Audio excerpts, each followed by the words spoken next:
Good morning, everyone, and this is Rotimi Tire on the we'll say on the seat of steel. This is the Good Morning Education Show, and I'm streaming from Lagos, still Lagos, Nigeria, to West Africa, to Africa, to the entire world. Not miss the show for any reason, for anything, because we believe that it is the best time of the day to come to you. Mondays to Fridays, 8 a.m. to 9 a.m. This is the Good Morning Education Show, and it seems like most of us are kind of on the road today. I've seen that behind the stage in the studios, some people are maxed up and probably will share their experience on the streets of Lagos. And of course, I know that we have analysts from Abuja waiting and eager and itching to come on the show. Ladies and gentlemen, on the Good Morning Education Show, we bring you fantastic conversations, learning experience, talking about development and issues within the world and around the world of education. We start with the news, we start with headlines, and then we move to the topic of the day. And today we have a very interesting conversation that you don't want to miss. And if you know someone that should be watching, please share the video. Make sure you subscribe to our channel, follow our analysts and experts, and of course, become our tribe members. Shout out to those who are joining us online and those who are watching the replay. Shout out to you as well. If you don't mind, please tell us your name, tell us your location, where you're streaming and watching us from. And of course, we'll ring the bell of blessing as the case may be. We'll give you a shout out of blessing as well. On the show today is going to be a great time, and we have a mantra which we don't want to miss out at the beginning, during, and of course at the end. It's always a great morning on the Good Morning Education Show. And without wasting much time, let me bring up Adama. Adama, good morning. Give me some energy this morning. Say good morning, Nigeria. Good morning, Africa. Good morning, world. Good morning, Mr. Rotimi. Good morning, Nigeria. And good morning, everyone listening from everywhere you're Energy, give me listening higher from. energy. Top it up, top it up, top it up, top it up. Come Hello, on, hello, hello, Adama. hello, hello. Good morning. I hope you had a good night's rest and are ready for the Good Morning Education Show, as I am. I'm Fantastic. actually And very ready. I knew it. I knew with that kind of energy, your face has to appear. Everybody behold the beautiful Adama all the way from Abuja. Thank you. I'm Smile, so happy to be smile, here. smile. Wave to your fans. Wave to your fans. Hey, Wave. hey, hey, Wave. hey, hey, hey, hey, Come hey. on. I thought you do the princess wave. You're doing like this. You're doing princess wave, not gangster wave. You understand? So, yes. You are And on the road. How are we having this conversation no, I'm on packed. I'm Lagos actually packed. traffic? I'm not on the road. I'm not on the road. Oh, I'm okay. packed. Yes. I have to do this because duty calls. Yeah. All right. And then there's someone on the streets of Lagos. You can see maxed up and getting ready for should I announce to the world what Finn is doing? Let me leave it to her anyway. So Finn, good morning. Good morning. Hello, good morning. Hi, Adama, good morning. Hi, good Yeah, morning, Faye. I'm Good to out have you. here this morning. I'm being responsible. I'm being responsive. I'm not being a COVID idiot. So I'm out here waiting to get my job. Yeah, and that's why doing the show from this morning. All right. So Finn is getting ready for the injection of the century, the jab of the century. Yeah, you can call it the All job of right. luck. You either get the jab or you wear the jab. All right. So we have a conversation today, and of course, as usual, we're going to start with our headlines. And on the headlines, I believe that we have some interesting conversations for the headlines today. But before that, let me just ask Adama, do you have any news from your end? Do I have any news? Yeah. I'm here to catch all the news from you guys and discuss all the headlines with you.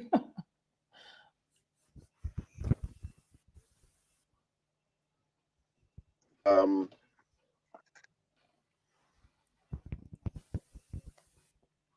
Is it just me or I can't hear him?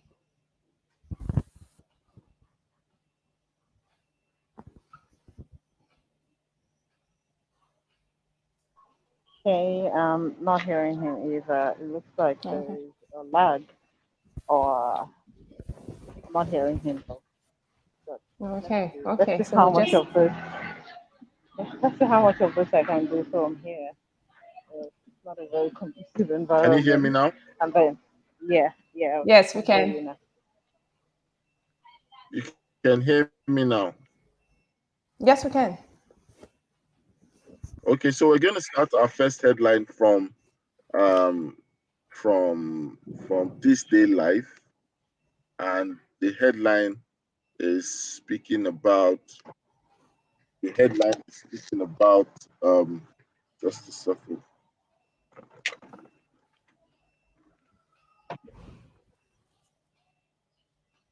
So it's talking about parents, right? Parents urged to guide children to focus on digital programs. That's what the headline is about. Parents urged to guide children to focus on digital programs.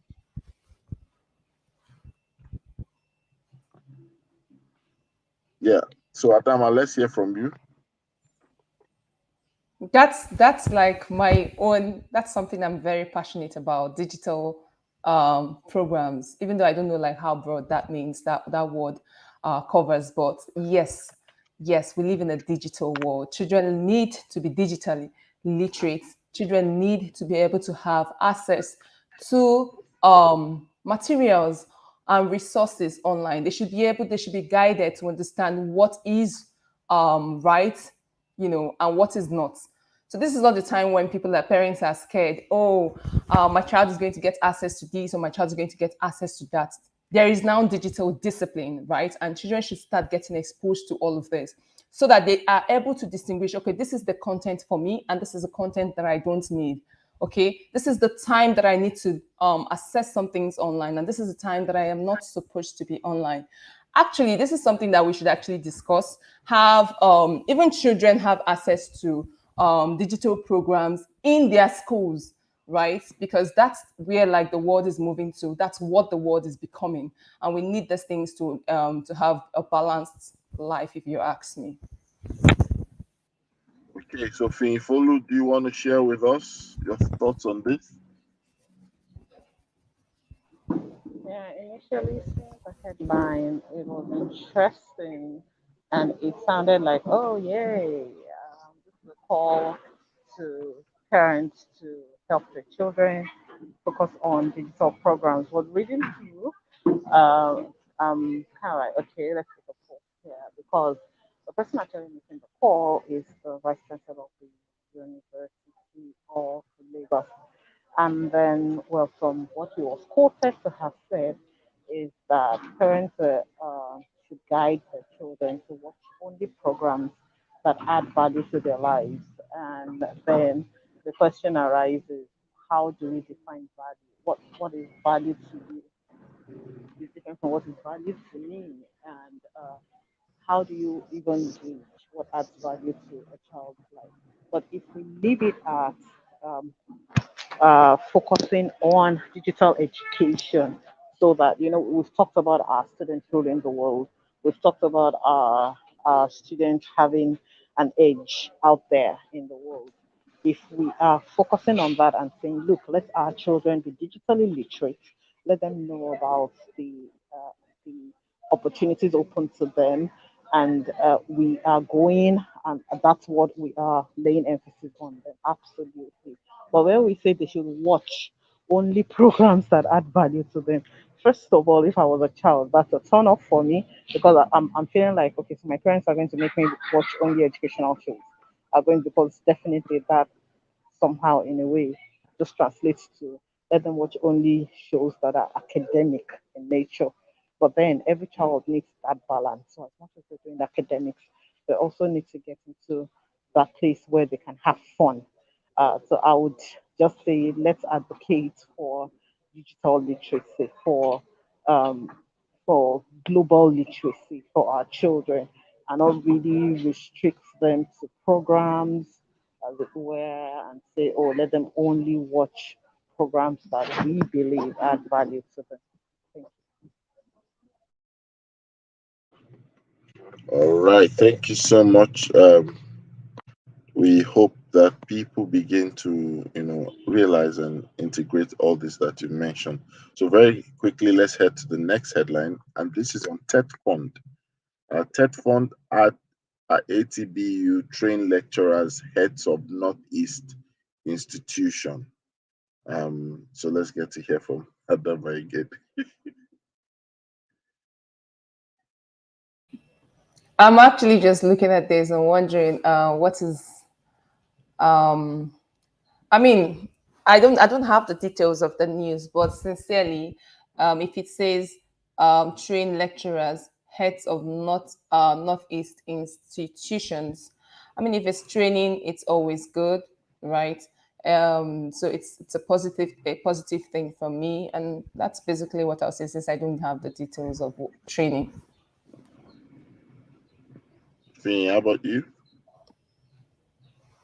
Yeah, this is a good one. This is a really good one. Definitely, our lecturers, there's a need to continue to train and retrain the educators. So yeah, this is a good one. And apart from, okay, well, it says lecturers and heads of institutions. So yeah, it's going to trickle down uh, that way eventually. Thank you. Hey, all right. So let's quickly move on to another one, and that is on federal government. This news says FG inaugurates Northwest Science Mathematics Center in Kano. Hmm.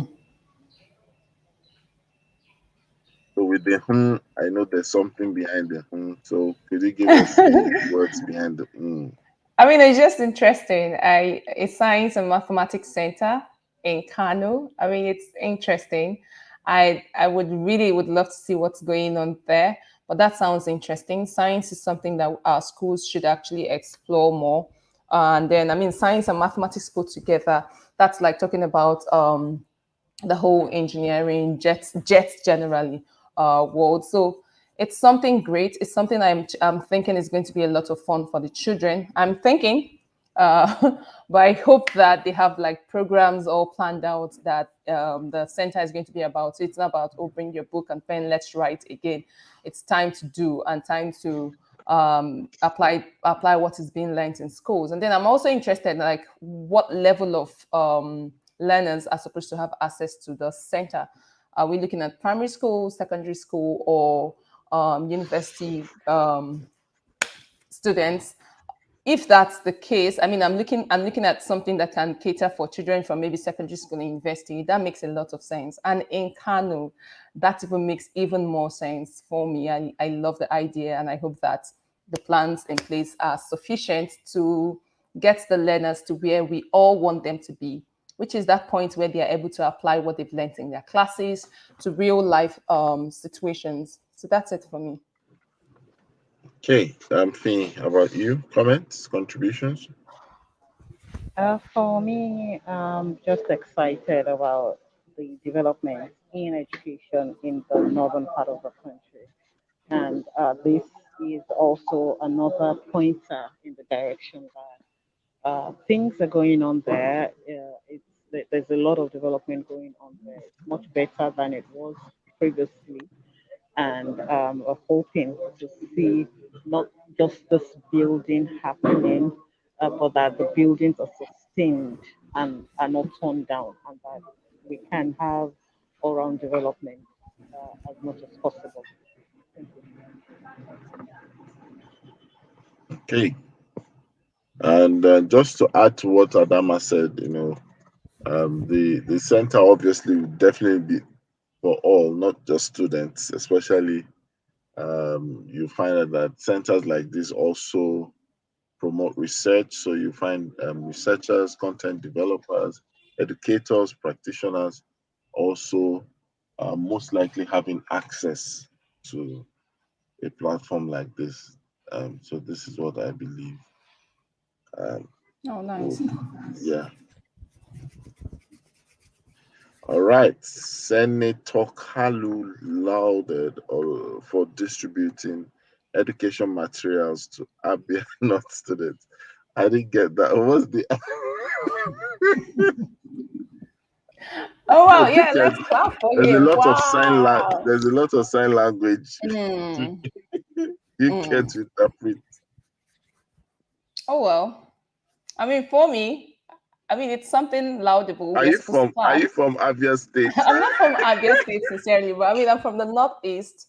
And let me not lie, we've had times when we've seen a lot of politicians come on board and then they'll just say one thing. And eventually, when you see what these children are getting, oh, free education, we're giving free education.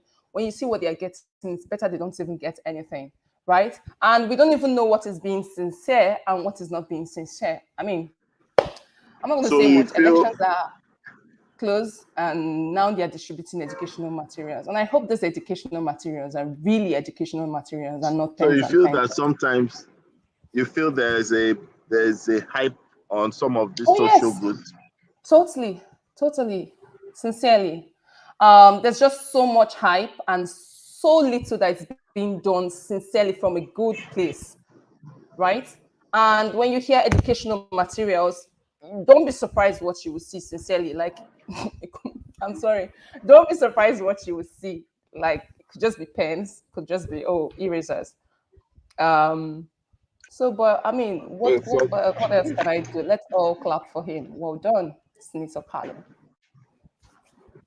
Okay, so let's hear from Fee. Fee, any thoughts on that? No, I won't be able to comment right now. It's a little noisy where I am. He's getting ready to be stabbed.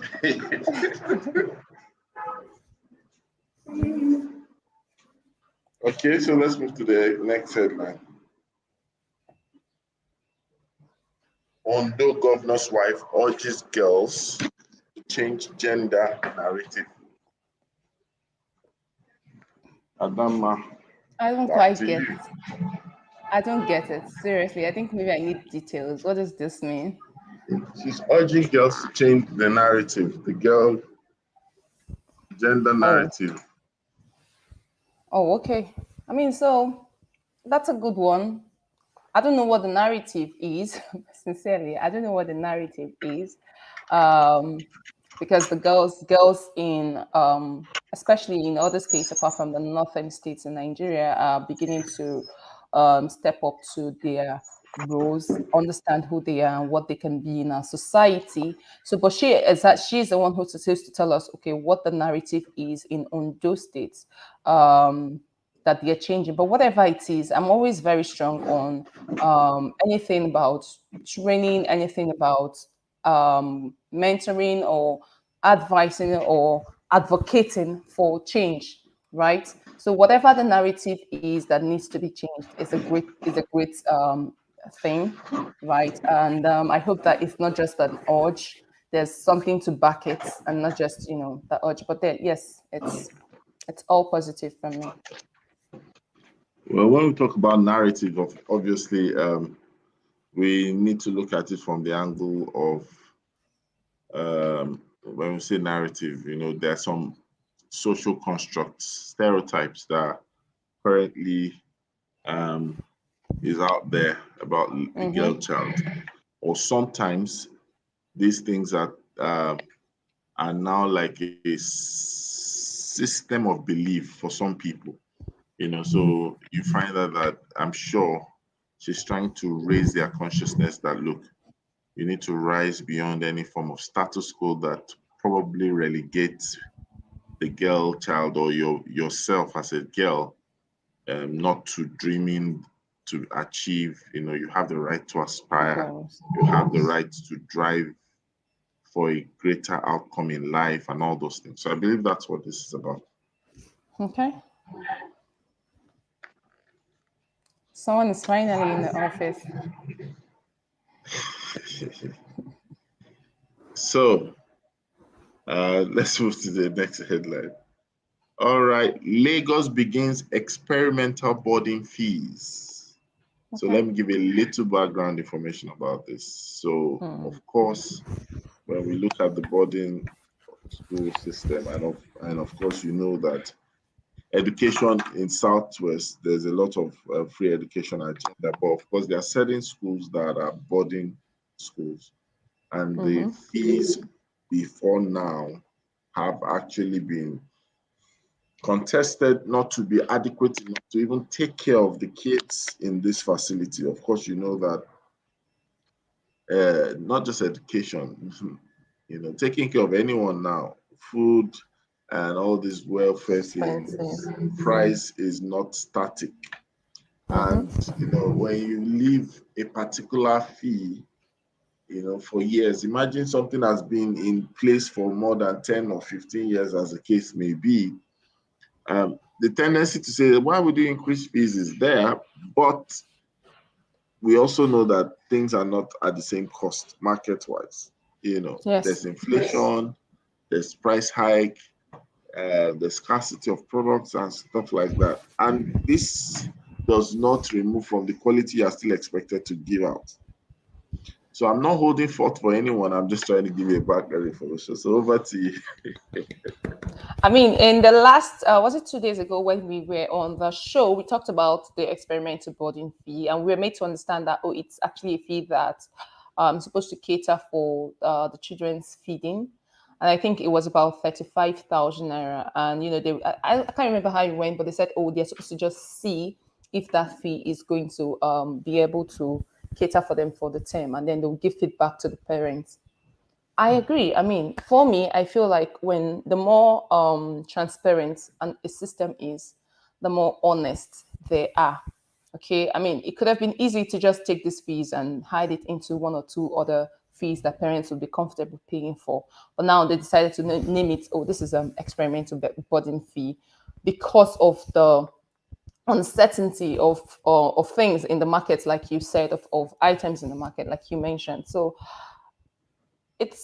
I feel like it's genuine and should actually take place. And 35,000, just like Fiyin said the other day, I don't think is so much. That's for a whole term. Feeding for a whole term is I don't think it's so much. I know that definitely for Adama to feed, we're talking about millions, millions. Taking That's care the of, goal.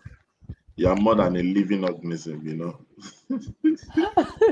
That's the prayer. So the next headline says Dettol takes hygiene awareness to schools and then launches curriculum. That's interesting.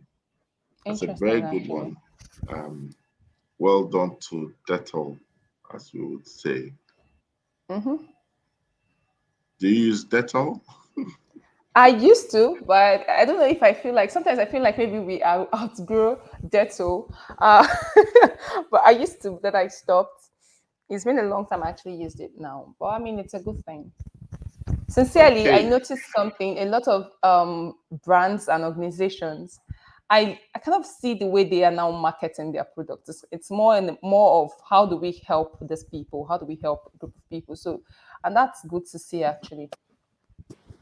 Experiential marketing is a must in the era we are living in, and a lot of businesses are turning into the social model.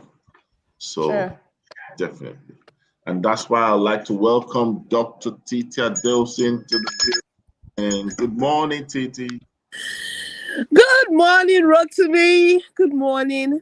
Good morning. How are you? Yeah, all right. Good to have you. Titi, Yeah, we same have here. disco. Hey, Rotimi, you know my number. I'm always I ready know to your listen to number. gist. Oh, my Typical, number. typical Nigerian. All right. Queen's College honors 100 students and then 30 staff. This is coming from this day. Adama, you want to say something? I don't No. think I want to say anything. You have beef. You have beef for QC.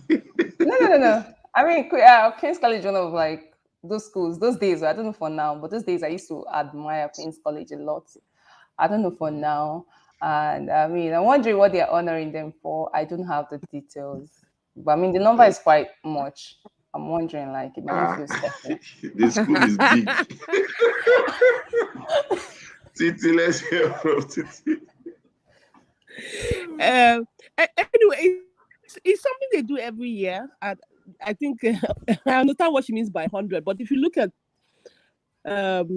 what the average number of children are in school,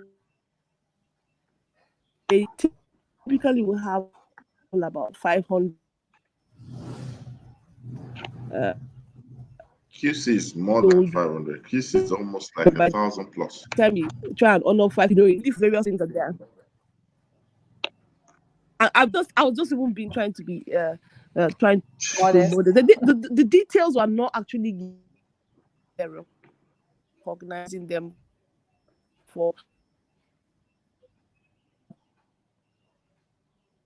All right.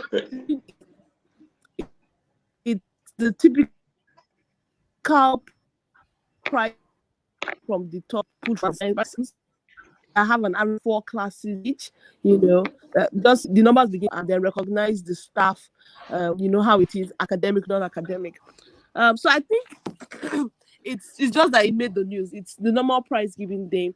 I think it's something that all schools should do, recognize people for different things. The only thing I will add is let it not be only academics. Recognize people for both academics and non-academics things. Let it not be like only academically gifted people are brilliant people, which we now know not to be true. Everybody has something that they can be celebrated for. Absolutely. Thank you so much for that. And the next headline says CEPLAT step. That's enhancing teachers' competence for effective impact.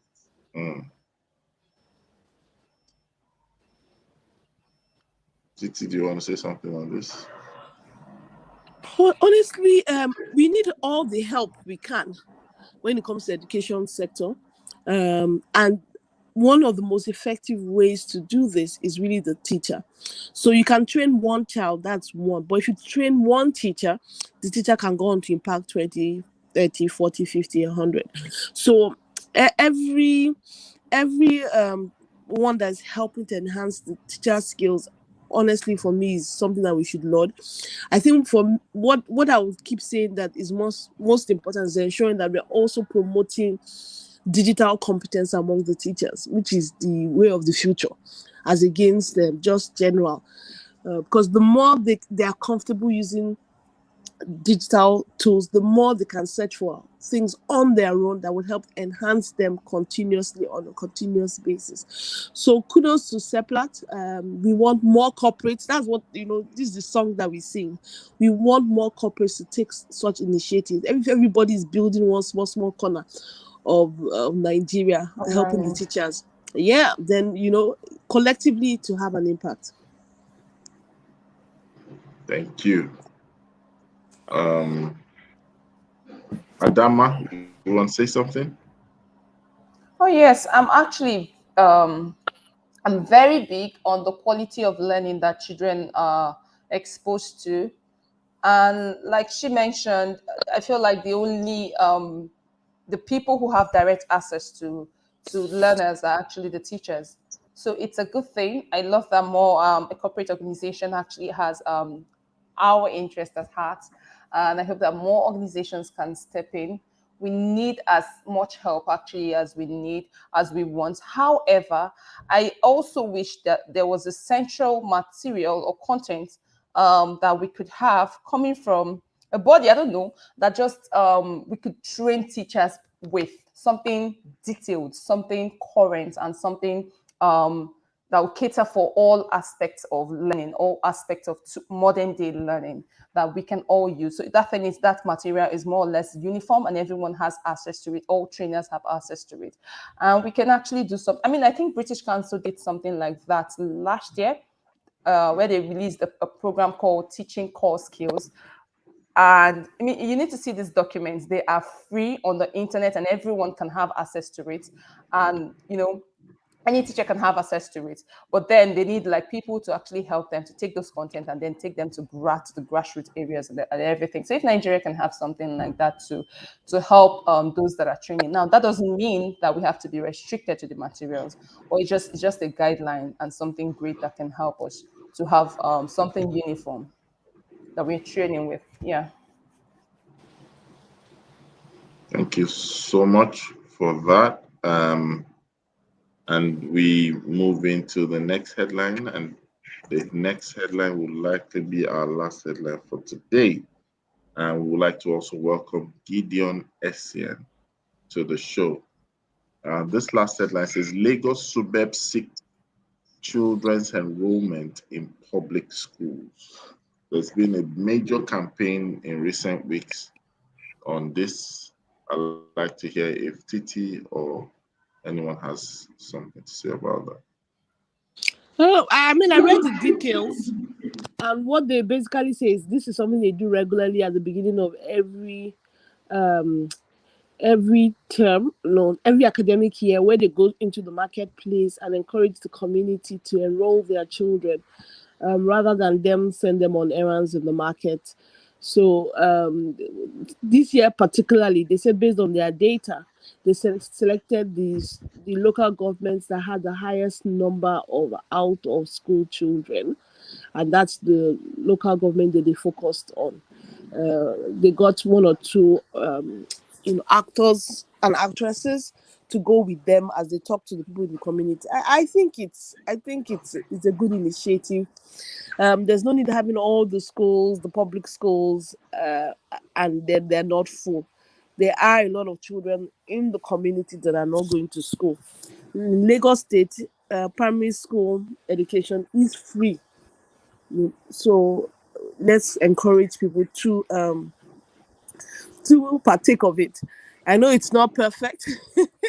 It has its own challenges, but let's even start. Encouraging people to um, send their children to school for a better life. Okay. All right. On that note, we move straight to the conversation of the day. And our topic today is simple and straightforward: saving early years. Saving early years. Saving early years. Adama, you're not wearing a cape today, but seems that you're going to start as our savior on the show. So we're going to start. All right. So Okay. we're talking about saving early years. Of course, early years is a very critical stage and foundation in the lives of children, especially when it comes to learning, when it comes to schooling, when it comes to becoming. I like to hear Mm. from you. What's your own experience, and what's your own understanding of the kind of early years practice, you know, that we have in this part of the world? Okay. Um, my own experience. Well, basically, the experience I can recall would be like the one I have for my child because she just left early years not too long ago. And basically, what the schools have passed through, they use the EYFS scheme. That's like the UK's early years plan, and it's actually good because most of the focus per se is basically play, right? And children learn via playing. So there's a lot of communication going on while the children are playing. There's a lot of thinking, critical thinking skills going on while the children are playing. So what the experience I have of early years so far has been good, sincerely.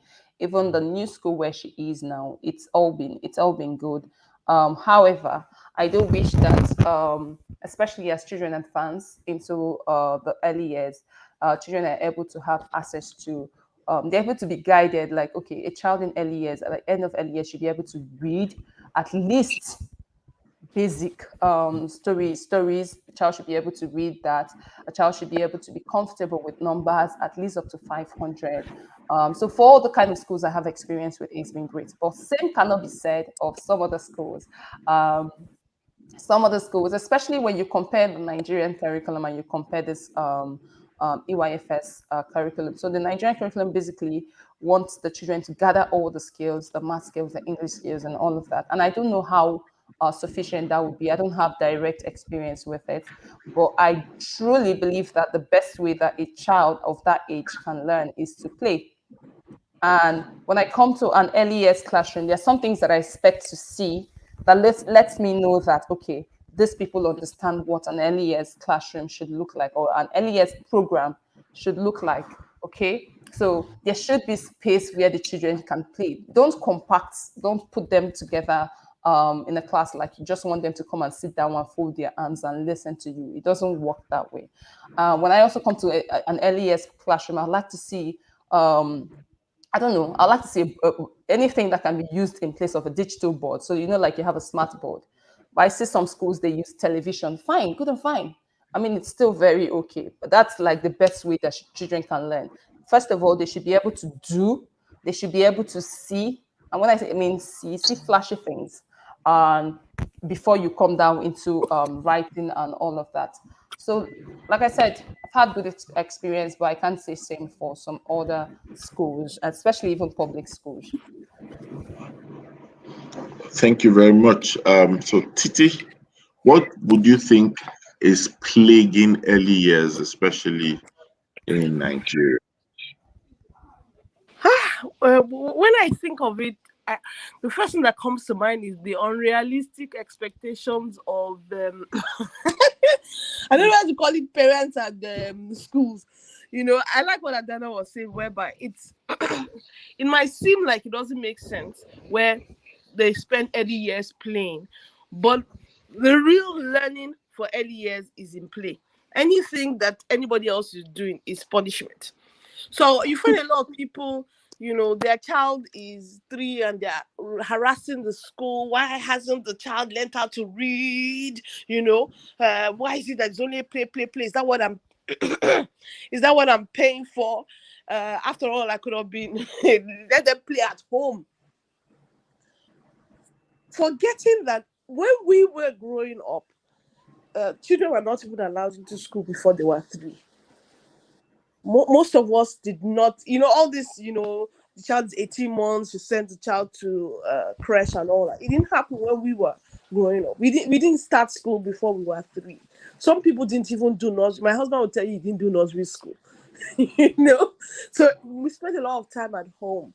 And what were we doing at home? We were playing. Not watching TV, we were playing. So I think that's one of the things I find out about a lot of parents are like, when is she going to learn to write to 1 to 100?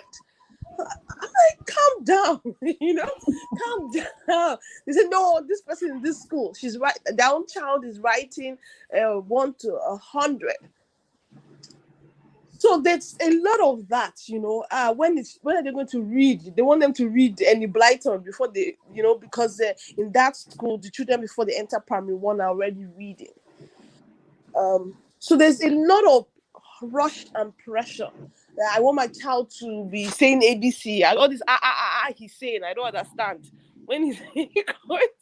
So for me, that's one of the things I notice about the early years, the fact that there's so much pressure on the child by the parents and in some schools on some unrealistic expectations. What they don't understand is that a lot of early years is about building blocks. It's like when you see a house, while they're laying the blocks, you can't, if you didn't see the plan, you would not make sense of it. So I think the main thing is the unnecessary pressure, the lack of sufficient play. So when you go to when I see some schools that don't have, a play area, I'm like, this is the wrong school for your child. When I see schools where the learning period is excessively long for children that are below 5, that's why some schools then just focus on just putting them in front of the TV. No, that's really not what it is. It's not putting them in front of the TV where there's only one way of communication. So I think a lot of it is to realize a lot of early years learning is play. Would you get playing with shapes, playing with colors, their fine motor skills, being able to run, it's so many things. And that's really where I feel the challenges start. Let me put it start. Thank you so much. Because I think that we need to also address something, and Olusola Olumide is here. Maybe I'll address that question to him. So good morning, Olusola Olumide.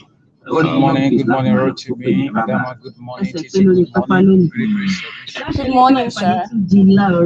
Thank you. Yes, go on, Project Director. All right. So the question I'd like to ask is this. Thank you. From the analysis of TT and also taking a bit from what Adama said, sometimes we see gadgets, sometimes we see tools within the learning space. And it's like the major energy was just to acquire these tools to show compliance or to show uniqueness or to show some element of branding. Is there a need for us to mature in the use of our learning resources? Could it advance? Could it increase? Could it promote the kind of experiences and outcomes, especially within the early years? Because listening to TT and Adama, there's a lot of key points that one can actually sense from this conversation. Over to you, sir. Yes, thank you very much, Rotimi. I think they've made a great submission, and I think playing is part of learning. Two things comes to mind considering your question. Number one is toy. Number two is tool. Both has its functionality. Adult mind needs tool. The children or the young minds needs toys. If you give an adult a toy, it will be mismatched. If you give a child a tool, it will be a mismatch. Toy has its place, tool has its place. Yes, we need to realize that all these gadgets should be age appropriate. And for children in the early years, it will be so even to the parent that with all this playing running around, they are picking things. They learn to talk. If you want to do an experiment, keep the child indoor. Don't take him to early year school or whatever because you don't want to play. All they are doing there is playing. Just allow the child to be playing all alone at home. After 1 year, you will discover that the one who went to school playing with others will interact better than the one seated at home. So the place of branding is there when people come to view, especially in this part of the world. At times, we are more concerned about how many things are put in place. Oh, do they have that? Do they have this? Whether those things are really functional or not, we don't even care. We want to see that do they have this guy? Do they have that? Yeah, the gadgets are needed. However, are they being used?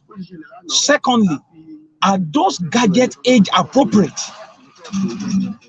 And I think when it comes to early years, I think I see a lot of general practitioners, except lately that people are not coming up where I'm an early years practitioner.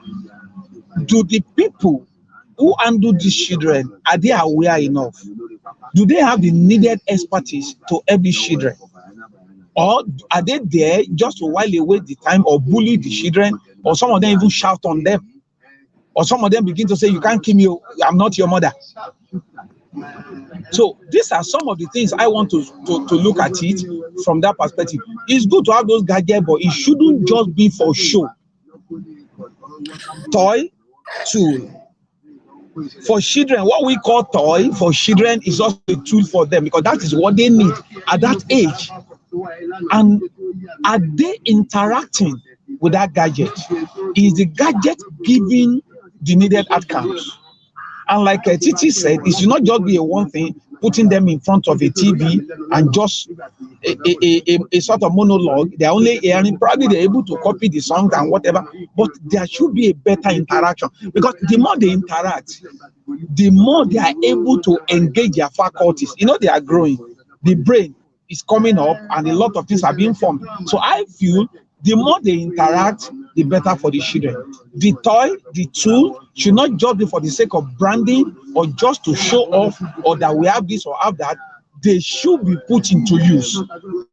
And being used, those gadgets should give the desired result on the children. And on the part of the parents who want their A2, A3 to write 1 to 100, they need to be calming down.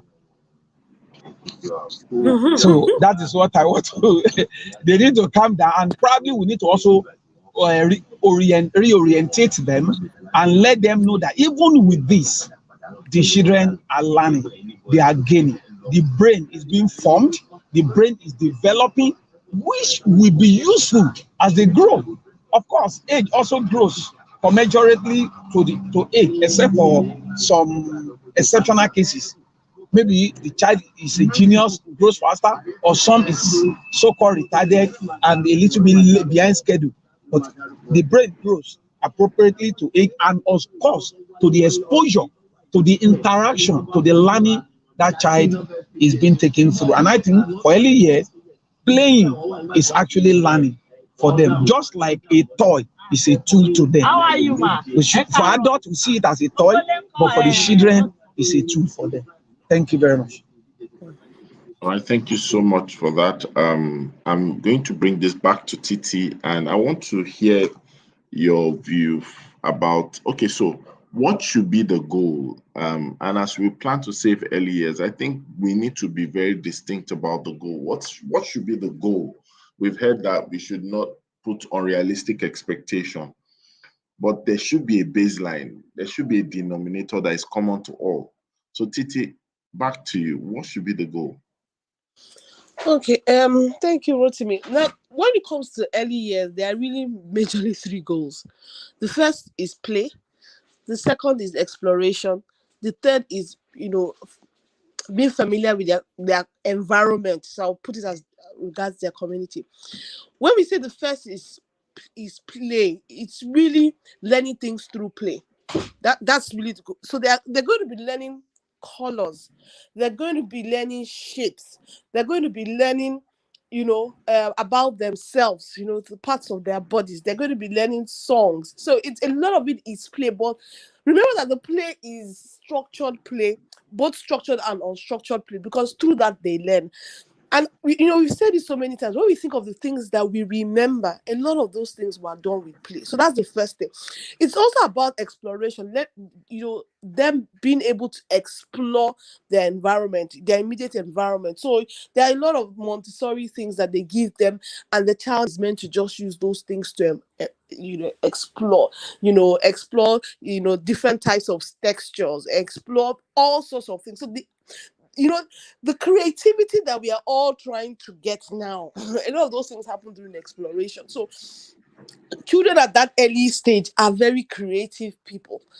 So when you're letting them explore their environment, when you take them on field trips, when you take them to the school garden, when you get them to play with sand, which we did a lot when we were young. When you get them to play with sand, when you get them to go to on various field trips. I remember at my son's schools, they went to the airport. You let them see the things they are talking about. Oh, why this the bicycle? How many people can take a car?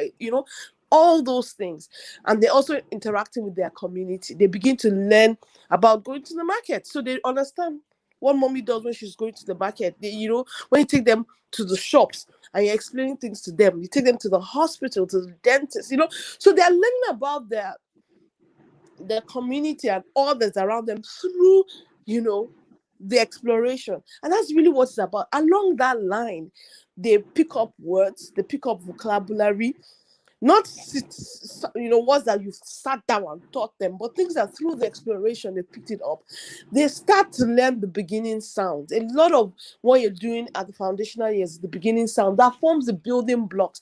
When you rush them to go and learn the ABC, the way to read is is actually restricted as against when you teach them the sounds. You find out that children that learn the sounds can then read any word much later.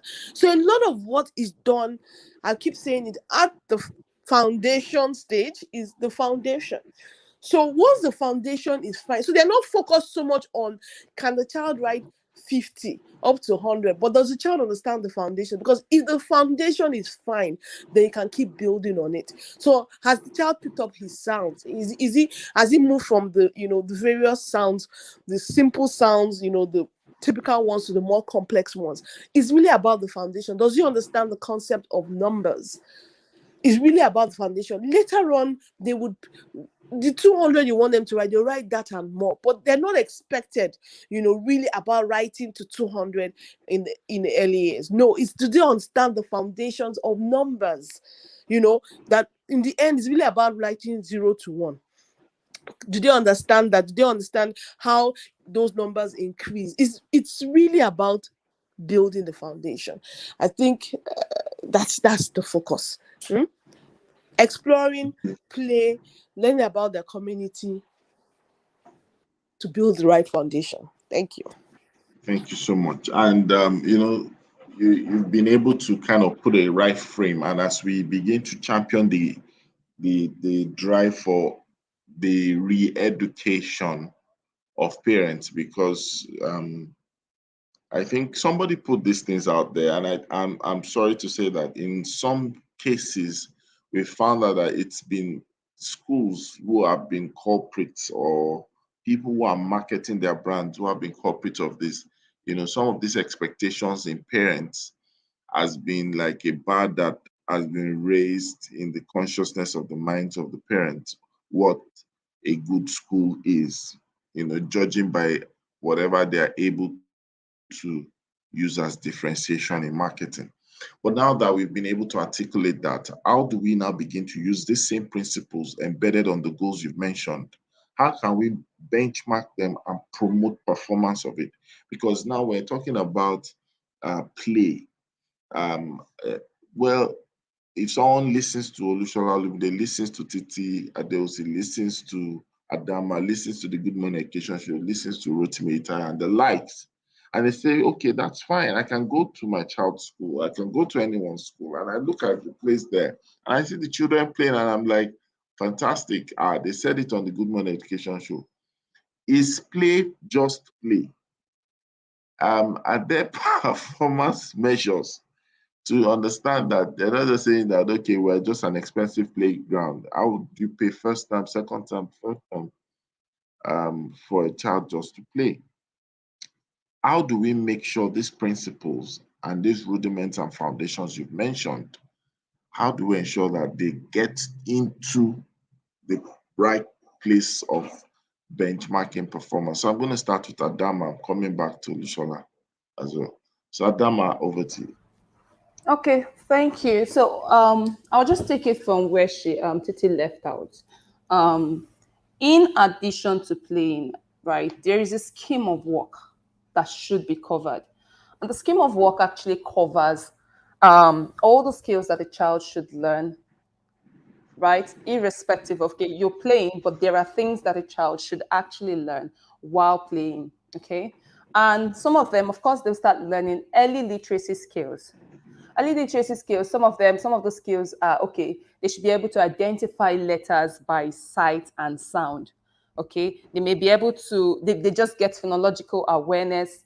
They're able to build some vocabulary, right? Now, what that means is, in the play, these things are imbibed into the play. So that's why, like, one of the most creative set of teachers are teachers who take early years, because you have to be very creative with your content. It's not about opening the door and say, guys, let's go and play. You already have a set of skills that you want to teach with that kind of play. So you structure a play, and then you're letting the children know, you already have it down that this is what you want the children to observe. For example, we want to observe words that have the sound shh, okay? And shh is a way of saying shh, don't talk, okay? So the teacher would want to explore activities where children have to say things that would start with that sound, Okay, so it's a very deliberate act, actually. Also in numeracy, you also have early numeracy skills that the children should also have, which is, I mean, where the numbers from, for example, numbers from 1 to, it's not even 100. In early years, children should actually be able to identify and count and write numbers up to 500. But then again, that's where creativity comes in on the part of the teacher. Okay, so you don't just sit in class and you tell children of 3 to 5 years old to bring out their books and let's learn how to write numbers, and then you just call in, okay, so 500, this is how you write 500, you write 500. That would not make sense to them. Okay, but you can do something. You can actually take them out, bring out counters, and then you people are counting, and then they are having fun counting. They are having fun playing with things that normally have numbers, and they are having fun trying to discover, oh, how do I write this number? How is this number bigger than that number? So it's actually a structured play. It's not just about opening the door. They are not chicken. You know the way you open the door to chicken and say, okay, go and play and come back in the evening. It's a structured play. Now, also, it's not about the early numeracy and literacy skills. You still have all the skills that the children are learning. There are social skills as well. Children are learning to make friends. Children are learning to interact with people. Children are learning to let go of things. So, oh, I want this thing, but my friend wants it. Oh, take it, right? Children are learning to work in teams, build trust, all of that, right? And all of that are being built into the manner of play that you might want to tell, okay, let's play in groups today. Today, we're going to divide the class in groups. So this is your partner, this is your partner, this is your partner, and this is, you give them a challenge where they have to let go, where they have to learn to let go. So it's not just any type of play, it's actually a structured play. And it takes a lot of creativity to be able to design a lesson like that. At the end of the day, children are not just playing, they are learning. And guess what? Those skills, writing from 1 to 500 by the end of early years, they will still be able to achieve that. But this time they will achieve it in a more, how do I put it, in a more relatable way. So they understand what they are learning. They're not just learning things, abstract concepts, if that makes sense. Thank you very much. Quickly, Olushola Olumide, very quickly. You want to add to that?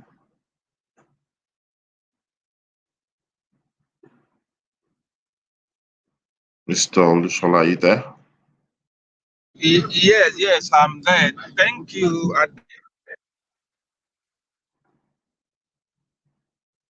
Clarification that it is going to be structured, I think, so that we don't just leave it open-ended and the parent begins to be, so I'm paying for. For me, I think, of course, it should be benchmarked. Probably parents should be put in the know what and what your child or children is expected to know at the end of the early years, so that it will not give room for unrealistic expectation. And of course, let them know that it's a structured play.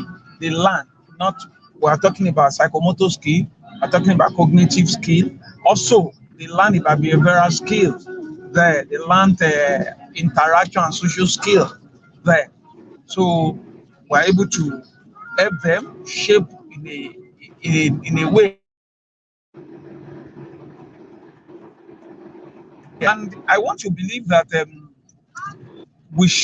school should give uh, that parent the opportunity to know what their award is expected to gain, and at the end of the year, it should be measured.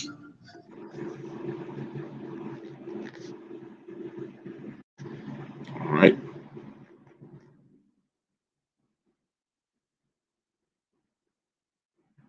Okay. Able to say, oh, Yes. this is what I noticed in my child. Hello? Yes, Hello, your can you line hear was me? breaking. We can hear you now. Oh, okay, thank you. I said it's good to measure at the end of the day. If you give the parents the opportunity to know what they want to gain, they are supposed to be measurable. At the end of the year, they'll be able to say, okay, you promised all this, I've seen this achieved in my child, I've seen that, but what about this? And I think early years will also help to throw up if there are issues with the child, probably learning disorder or personality disorder. And I think it will open up if the child needs a special attention. because the child has been dealing with people, experts, and they'll be able to say, okay, out of 10 children, 8 are able to do this, 1 was able to do this, only this one. Then I think it gives us an insight, or it opens up a sort of a diagnosis of who that child we are relating with is and what help that child needs. Beyond achieving all that is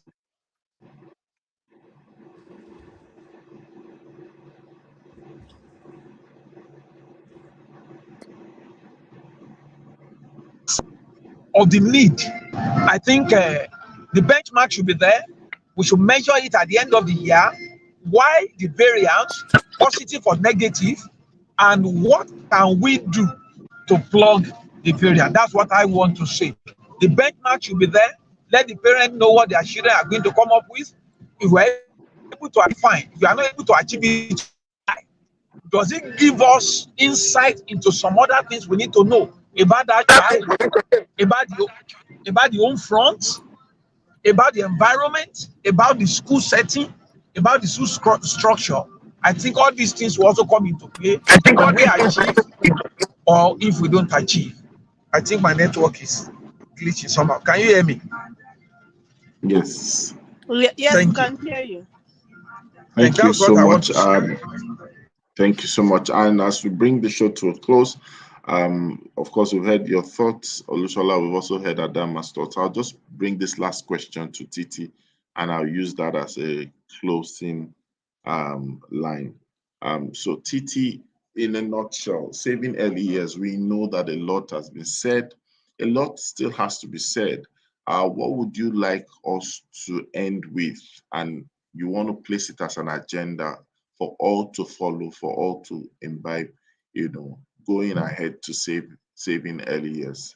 Titi, over to you. Okay, what I would say is we need the curriculum, the guide for everyone to use. I like the fact that with EYFS, a lot of the curriculums are out there. It's then let's have it more available to all schools, and then train them on how to use it. A lot of the issues that we see in primary school, is from the foundation.